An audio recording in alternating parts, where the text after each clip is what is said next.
Something to think about. Washington, D.C. metro station on a cold January morning in 2007.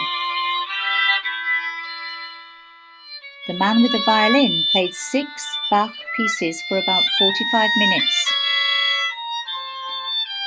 During that time, approximately 2,000 people went through the station, most of them on their way to work. After 3 minutes, a middle-aged man noticed there was a musician playing. He slowed his pace and stopped for a few seconds. And then he hurried on to meet his schedule.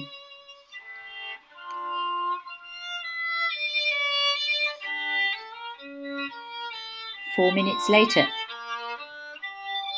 the violinist received his first $1. A woman threw the money in the hat and without stopping continued to walk.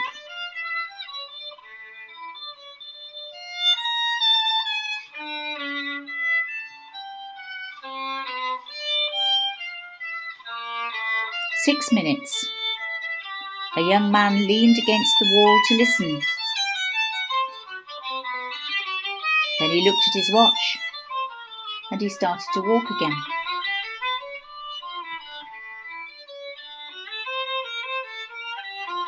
10 minutes.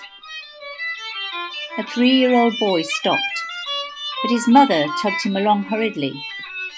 The kid stopped to look at the violinist again, but the mother pushed hard and the child continued to walk, turning his head all the time. This action was repeated by several other children. Every parent, without exception, forced their children to move on quickly.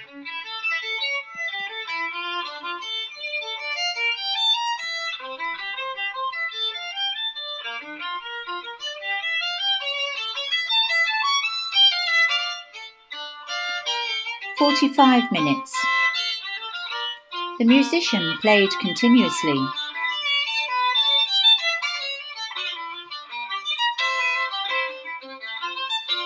Only 6 people stopped and listened for a short while. About 20 gave him money, but they continued to walk at their normal pace. The man collected a total of $32.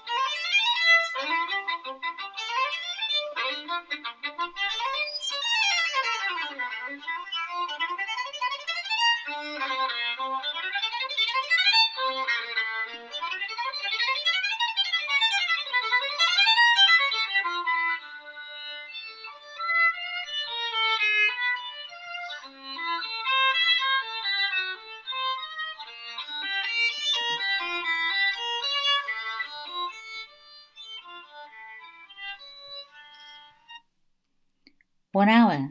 He finished playing and silence took over. No one noticed, no one applauded, nor was there any recognition.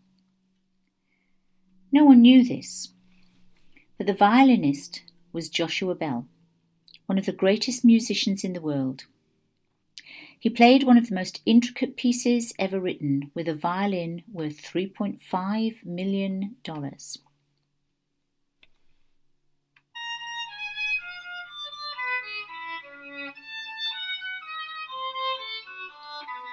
Two days before, Joshua Bell sold out a theatre in Boston where the seats averaged $100 each. This is a true story. Joshua Bell played incognito in the metro station, and it was organised by the Washington Post as part of a social experiment about perception, taste, and people's priorities.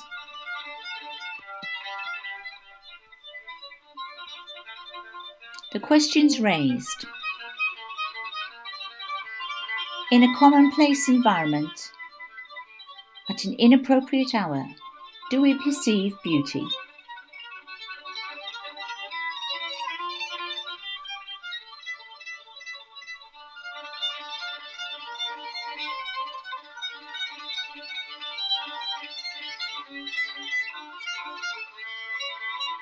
Do we stop to appreciate it?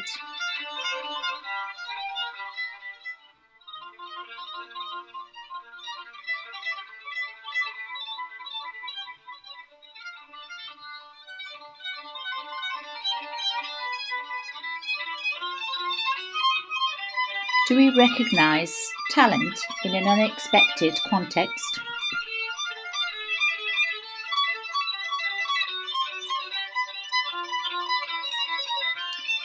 One possible conclusion reached from this experiment could be this. If we do not have a moment to stop and listen to one of the best musicians in the world playing some of the finest music ever written with one of the most beautiful instruments ever made, how many other things are we missing?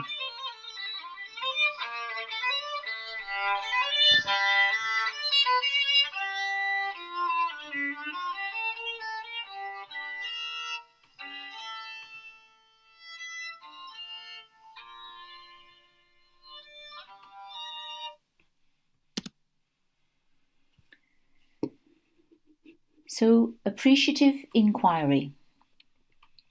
Appreciative inquiry is a way of finding out and appreciating what really is beautiful and works in your organisation, inside your organisation, and making sure that you understand all of those things that can be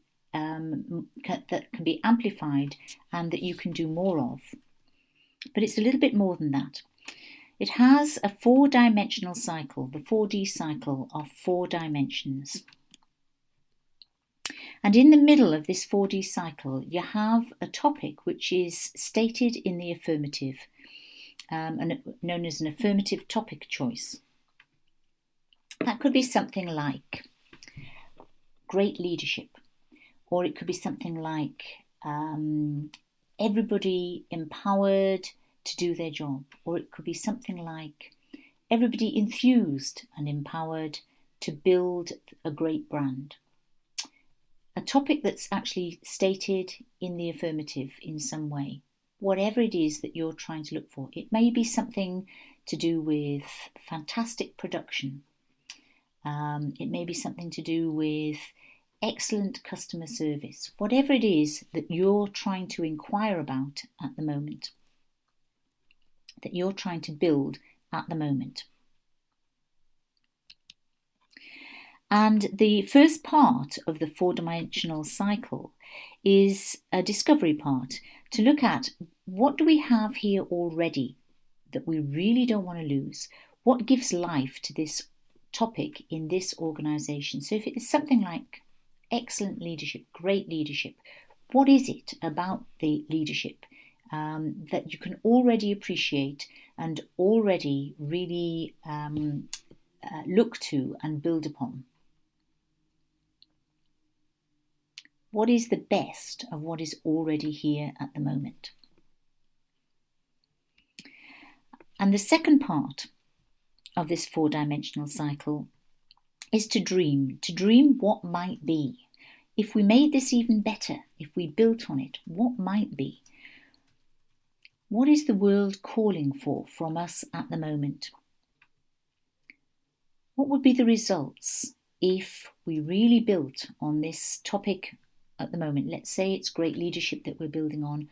What would be the outcomes? What would it actually look like if we really built on great leadership in this organisation? And the third part, the third dimension of this, is then to design what could be the ideal, to co-construct this, to get out all of the things that we need to put on the table and to build into making this a reality, making it happen. The fourth dimension of this 4D cycle is the delivery. How do we actually empower people to learn, to adjust, to improvise, to actually start to make this sustainable as we build it?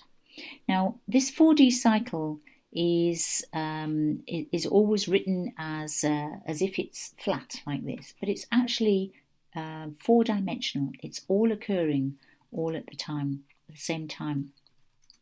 But we always start with the discovery process. So to discover what gives life, what is the best of, to really appreciate it. And we do that with an interview. We start by an interview situation where we're interviewing to really appreciate, to really inquire into whatever the subject of our topic is. So each person conducts an interview, and each person will also be interviewed. You conduct an interview with someone, and a third person will interview you using questions from a workbook as guidelines.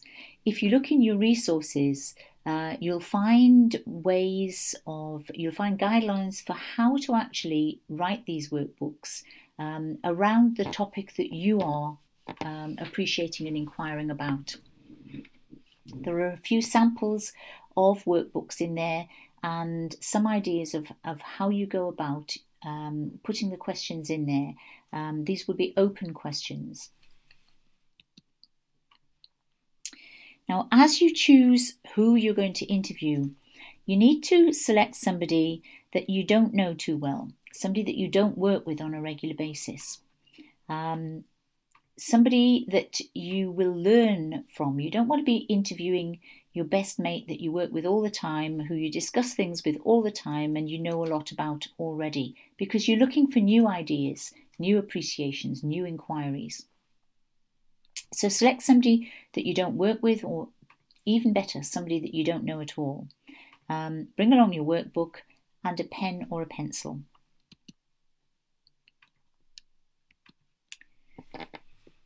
One of the biggest guidelines is have fun. Don't be too serious about this. You're gathering information and it should be fun. You need to listen intently and to ask questions. So whilst you're listening, you're not thinking of what your next question is. You're listening intently and you're using what they're saying to prompt you to ask more questions. So whilst you have a workbook with questions in it, that is a guideline as opposed to a hard and fast rules type document. You don't have to tick the right answers in the workbook or anything like that. The workbook is there as a guideline.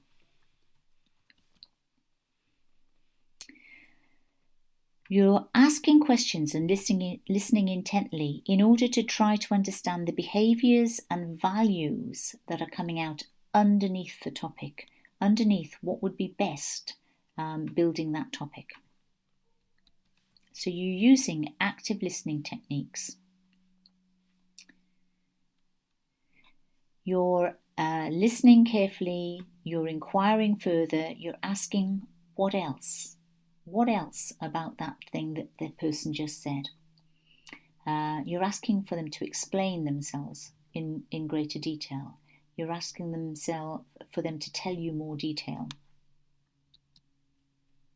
Now, some people will indeed bring out some negatives. You'll get people, for instance, saying, the leadership here is non-existent, or that type of culture, customer care culture, would never happen in this organisation. So how do you deal with these negatives?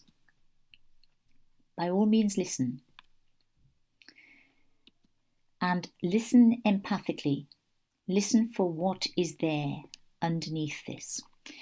Find the underlying hope or the missing ideal. So if somebody, for instance, says, that could never happen in this organisation, ask them, what if it could? What would it be like that would be different if it could? So you're gradually guiding the person back to looking for the positive, looking for the new, looking for the what if.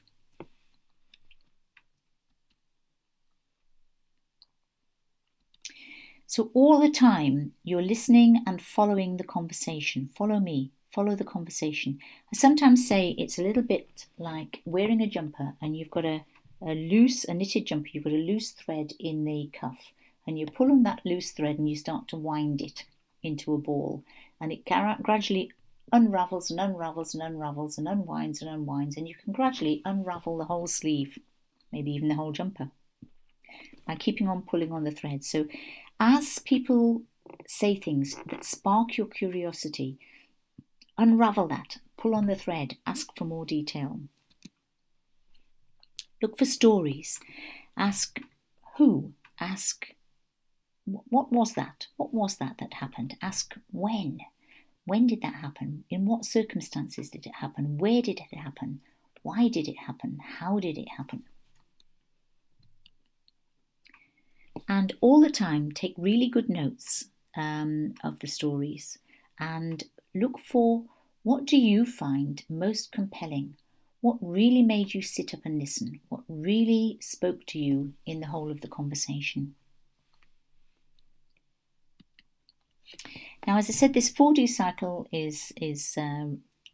looks as if it's a flat thing, but it's not. It's a 4-dimensional thing. The 4Ds, although they discover, dream, design and deliver, beginning with D, are actually 4 dimensions. It's a 4-dimensional, active, ongoing thing. So whilst you're in the discovery phase, you may also be taking notes of the design phase.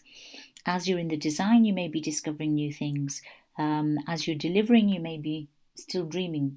And as you're dreaming, you may start to already design. It's 4-dimensional. Allow it to flow all around the affirmative topic of choice. Now, in your pack this month, you'll find more resources for Appreciative Inquiry. You'll find some guidelines on how to write the workbooks and how to write the questions in the workbooks, and you'll find some sample Appreciative Inquiry workbooks around some topics that may come up for you. So look for those and take those as guidelines. But you need to write your workbook and design your workbook around the topic that is uppermost that you're looking to work with today. You need to give yourself plenty of time for this.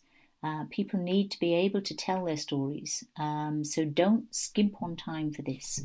What you're looking for is to be able to completely design a new way of being in some aspect of your whole way of working. So good luck, and take a look at the resources that you've got now.